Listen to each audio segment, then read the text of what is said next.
Елиезер. За патот. За вистината. За животот.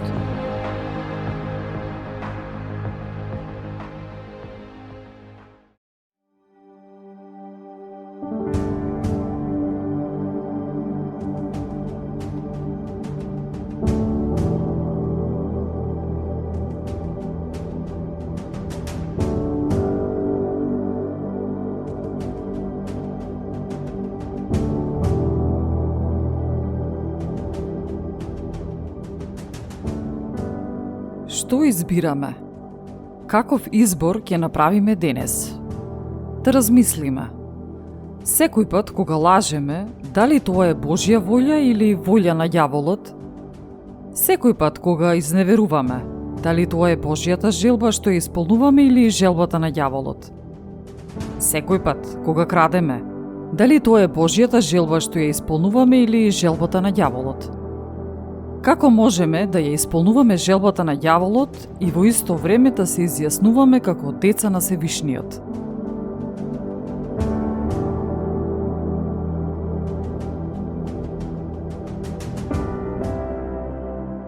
Одлуките што ги носиме, изборите што ги правиме одредуваат кои сме ние пред семојхниот Господ Бог. Оваа порака не е за да не осуди, за да се почувствуваме лошо.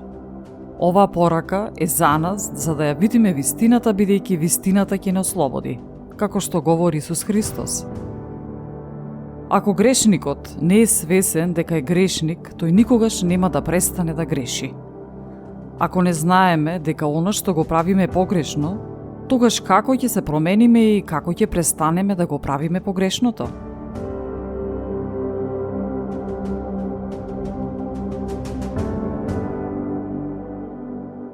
Како деца на семојкиниот ни е дадено правото да избираме. Правото да избираме помеѓу правилното и погрешното. Правото да избираме помеѓу светлината и темнината. Правото да избираме помеѓу нештата на духот и нештата на телото.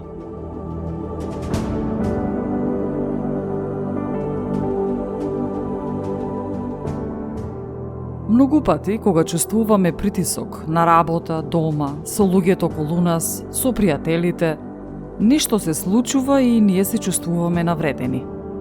Нешто се случува и ние се чувствуваме како да сме неферски третирани, или дека сите се против нас и се чувствуваме исфрлени.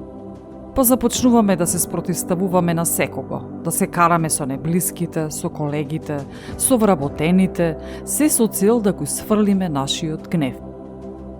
Оправдувањето е причина, било да е искрено или лажно.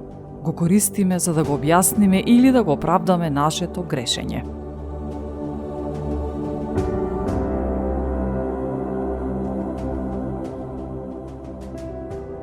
Ако некој оди на суд и судијата го праша: "Зошто ја уби сопругата?"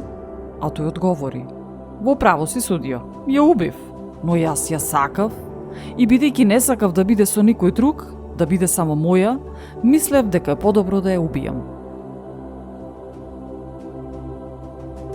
Човечкото оправдување може да ги надмине границите на така нареченото рационално оправдување. Бог многумина од нас не повикал да ја вршиме неговата работа, но како резултат на околностите сме отишле по друга патека. Своји избори, своји идеи, бизнис, кариера и така натаму. Но колку пати и да сме се обидувале, тоа било неуспешно. И потоа сме се запрашувале: што се случува, зошто ништо не оди како што треба? А сме заборавиле дека Бог ни дал инструкции и ни кажал дека треба да му служиме нему. Ни кажал дека треба да ја работиме работата што ни ја кажал тој. Но, ние не верувајќи му, поставуваме илјадници прашања. Ама тоа не може да биде, како ќе успеам? Јас не можам да го работам тоа, нека го работи тоа некој друг. Јас имам други планови.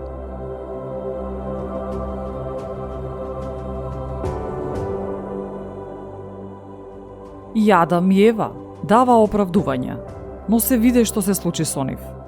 Сега сите плаќаме заради нив. На прашањето од Бог до Адам: "Адам, Зошто касна од овошјето?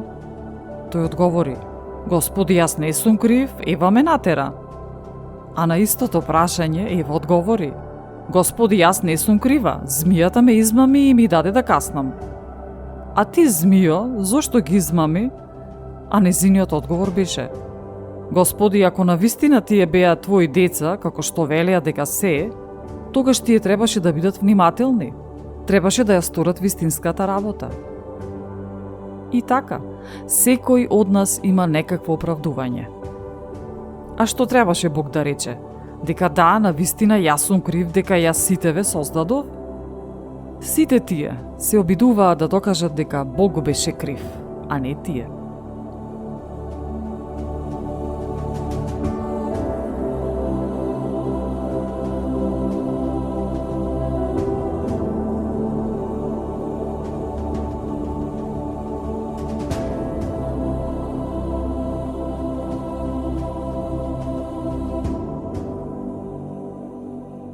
Што правеше Давид кога ќе погрешеше? Извикуваше кон Бога дека погрешил, признаваше и бараше прошка. Господи, имај милост кон мене грешниот. Тој грешеше, но му беше простено. Зошто? Затоа што ја призна својата вина и бараше опростување. А за разлика од него Саул не го правеше тоа, туку бараше оправдување за неговиот грев. Едниот беше казнет, а на другиот му беше простено.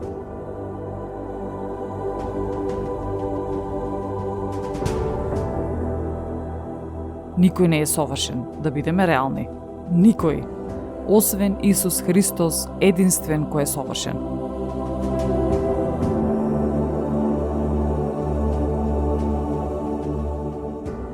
Постои клетва на несовршеност, што ги прогонува луѓето уште од падот на Адам и Ева. Ако клетвата на несовршеност нападне, нашата обврска е да ја признаеме пред Бога нашата вина и да ја примеме неговата милост, да научиме од тоа и да продолжиме да растеме.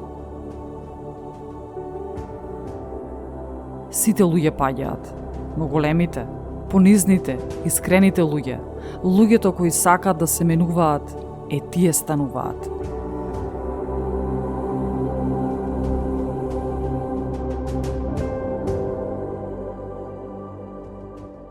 Господ Бог ни вели денес, исто како што кажува во Еремија 18 глава: Вратете се, ве молам, секој од својот зол пат и поправете ги своите патишта и своите дела. А ние да се помолиме вака: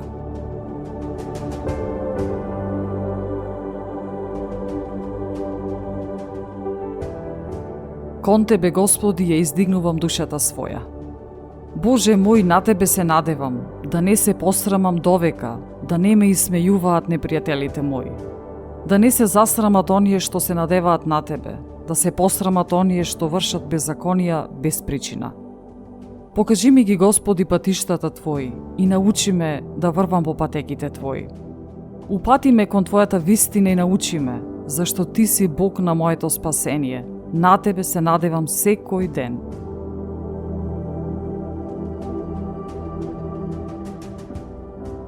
Спомни си ги штедростите Твои, Господи, и милостите Твои, зашто се вечни. Гревовите на младоста моја и незнаењето мое не ги спомнувај. По милоста своја сети се на мене, заради Твојата доброта, Господи. Благ и праведен е Господ, грешниците ги изведува на пат, ги упатува кротките кон правда и ги учи кротките на своите патишта. Сите патишта Господови се милост и вистина за оние кои ги пазат заветот Негов и откровението Негово.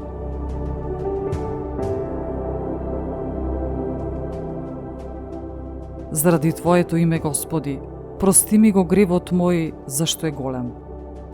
Кој човек е тој што се плаши од Господа? Нему он ќе му покаже кој пат да избере. Неговата душа ќе почива во добро, неговото семе ќе наследи земјата. Близок им е Господ на оние што се плашат од Него, ним им го открива заветот свој.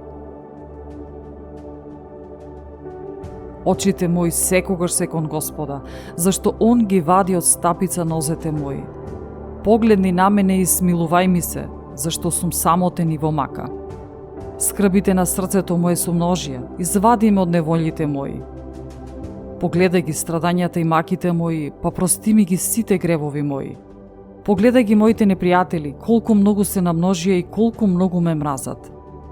Запази ја душата моја и избави ме, за да не се посрамам, зашто на Тебе се надевам. Непорочноста и правдата нека ме учат, зашто на Тебе се надевам, Господи.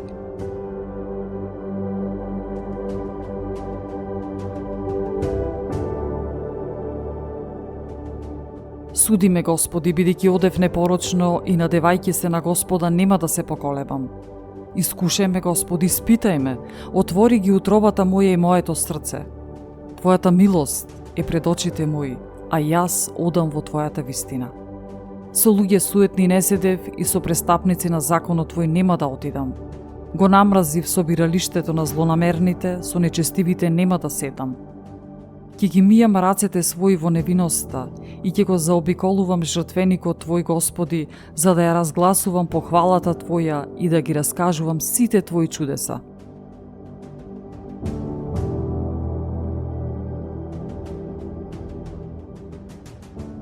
Господи, го засакав живеалиштето на Твојот дом и местото каде што пребива и славата Твоја. Не погубувај ја душата моја со грешници и животот мој со луѓе крвници, во чии раце има беззаконие, чија десница е полна со подкупи. Јас пак одам во својата непорочност, избави ме, Господи, и помилуј ме. Ногата моја стои на прав пат, по собранијата ќе Те благословувам, Господи.